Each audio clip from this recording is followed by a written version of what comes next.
यहाँ पे आपको बहुत सारे पिक्चर्स और बहुत सारे एक्टिविटी बेस्ड एक्सरसाइजेस बहुत कुछ मिलने वाला है, जो कि अगर आप सेल्फ स्टडी से पढ़ रहे हो तो बहुत इंटरेस्टिंग है। वही नेटवर्क्स बुक की बात करें तो उसमें ज़्यादा ऐसी एक्सरसाइज है जो कि अगर आप क्लासरूम एनवायरनमेंट पे पढ़ो तो वो ज़्यादा बेटर है, जबकि इस बुक के अंदर अगर आप सेल्फ स्टडी कर रहे हो तो ऐसे लोगों के लिए एक्सरसाइजेज ज़्यादा अच्छी है। जब आप तनग्राम बुक खरीदेंगे तो आपको 2 बुक्स मिलेंगी। ये 2 बुक्स 4-4 चैप्टर के अंदर डिवाइडेड है, और जैसे पहली बुक है जिसमें 1 to 4 चैप्टर है, इस 4 चैप्टर की कोर्स बुक और एडवाइस बुक दोनों इसी बुक में है, और बाकी चैप्टर्स की कोर्स बुक और एडवाइस बुक दूसरे बुक में। इस पूरी बुक के अंदर आपको सिर्फ 2 चीजें इंग्लिश में मिलेंगी। सबसे पहले ये बुक रीप्रिंट कब हुआ और दूसरा पब्लिशर का एड्रेस। इसके अलावा ये पूरी बुक आपकी जर्मन में है। सबसे बेस्ट बात ये है कि इसमें जो भी आप एक्सरसाइजेस करेंगे उन सबके आंसर्स आपको लास्ट में ही मिल जाएंगे। आपको आंसर्स के लिए इधर उधर भटकना नहीं पड़ेगा। इस बुक को जब आप पढ़ने के लिए इस्तेमाल करते हैं तो आपको हर एक क्वेश्चन के आगे कुछ सिंबल्स मिलेंगे। सबसे पहले इनका मतलब समझते हैं ताकि इन क्वेश्चंस पे हम ध्यान दे सके, कौन सा ज्यादा ध्यान देने वाला क्वेश्चन है और कौन सा हम ओके कर सकते हैं। सीडी जैसा सिंबल दिखे यानी कि वो लिसनिंग स्किल, वहाँ पे आपकी प्रैक्टिस होगी। तो लिसनिंग स्किल वाले क्वेश्चंस के अंदर आपको कुछ चीजों के ऊपर ध्यान देना है।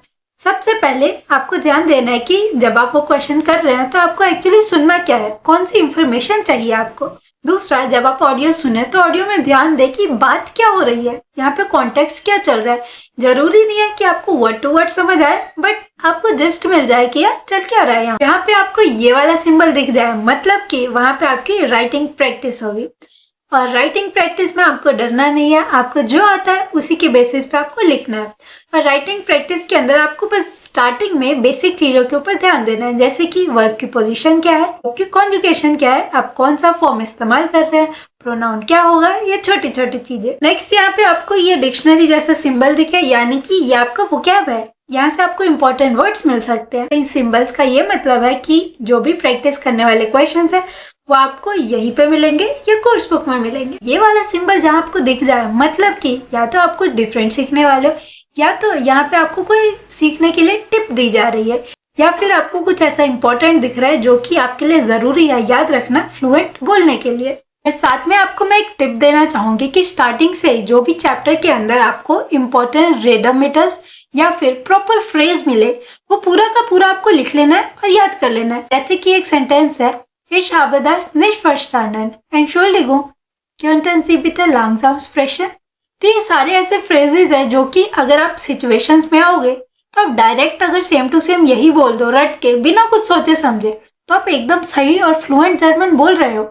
और जर्मन फ्लुएंसी का यही राज है कि आपको जितने ज्यादा कॉन्टेक्स्ट और सिचुएशन के अकॉर्डिंग पूरा सेंटेंस आता है उतने आराम से आप बोल पाओगे। तो इसलिए आप पर्सनल अपनी एक वोकैबुलरी नोटबुक बना लो और उस नोटबुक के अंदर जो भी आपको ये सारी इंपॉर्टेंट चीजें मिले उनको नोट डाउन करो और याद करो। इस बुक की मेरे को बहुत ही प्यारी बात लगी कि जगह जगह पे आपको आपकी स्पीकिंग स्किल और प्रोनाउंसिएशन इसको इम्प्रूव करने के लिए आपको टिप्स मिलेंगे। बुक के अंदर हर चैप्टर के बाद आपको कुर्स und Bundisch इस नाम से एक सेक्शन मिलेगा। जब आप आवाइज बुक सेक्शन पे आते हैं तो हर एक चैप्टर के एंड पे आपको एक सेक्शन मिलेगा टेस्ट एंड जीजिश, जिसमें जो भी हमने चैप्टर में पढ़ा उसको आप चेक कर सकते हो कि आपको वो कितना समझ आया, वो भी क्वेश्चंस के थ्रू। उसके अलावा आपको यूबुंग्स बुक के अंदर लर्न वर्ड शार्ट यानी कि वोकैबुलरी लिस्ट मिलेगी टॉपिक से रिलेटेड। के अंदर आपको वोकैबुलरी अलग अलग कैटेगरीज में डिवाइडेड मिलेगी, जैसे कि नोमन, वर्ब, एडवर्ब और भी एक्स्ट्रा। इस बुक का बेस्ट पार्ट आता है इसके एंड सेक्शन में।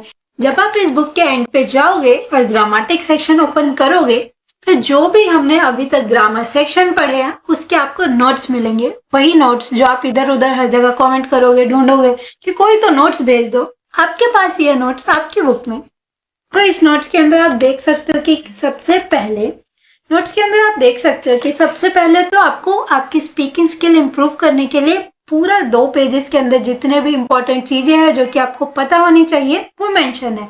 कब आपको छोटा एक ही साउंड निकालनी है, कब उसको लॉन्ग करना है, कौन से वर्ड को मिला के क्या साउंड आती है, वो सारी चीजें यहाँ पे मेंशन है। इस पेज पे आपको पूरा das Wort यानी एक सेंटेंस को बनाने के लिए आपको क्या क्या पता होना चाहिए, आपके क्या क्या ग्रामर पार्ट्स हैं, वो सब यहाँ पे मेंशन है। ओवरऑल मेरे को सेल्फ स्टडी अगर आप कर रहे हो तो बहुत अच्छी लगी, लेकिन इस बुक के अंदर एक चीज मिसिंग है जो कि आप खुद एक्स्ट्रा ऐड कर लेना, वो है फिल्म। नेटवर्स बुक की बात करो तो उस बुक के अंदर आपको फिल्म भी दिखाया गया है, बट इस बुक के अंदर ऐसा कुछ नहीं है। तो इसके लिए आप या तो नेटवर्स बुक का फिल्म वही फॉलो कर सकते हो, उसका पीडीएफ कहीं से डाउनलोड कर लो प्रैक्टिस के लिए, या फिर निकोस वेग है उसको आप फिल्म देखो और साथ में डॉयचे वेले वेबसाइट है वहां से प्रैक्टिस करो। ये चीज अगर आप एक और ऐड कर लो और साथ में फिर इस बुक से पढ़ो तो सेल्फ स्टडी के लिए एकदम बेस्ट रिसोर्स है। अगर आप जर्मन A1 लेवल को सिस्टमेटिक तरीके से पढ़ने की सोच रहे हो और रिसोर्सेज ढूंढ रहे हो कि कहीं कोई कमी न रह जाए, क्या मैं सही तरीके से पढ़ाई कर रही हूँ, ऐसे कोई भी डाउट्स है तो आप ये वाली वीडियो जरूर चेक करें, आपके सारे डाउट्स क्लियर हो जाएंगे।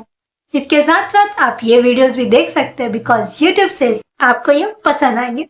तो मिलते हैं अगले वीडियो में नए टॉपिक के साथ, तब तक के लिए डंकेशन cheers, bye bye, signing off here Suruchi Rai.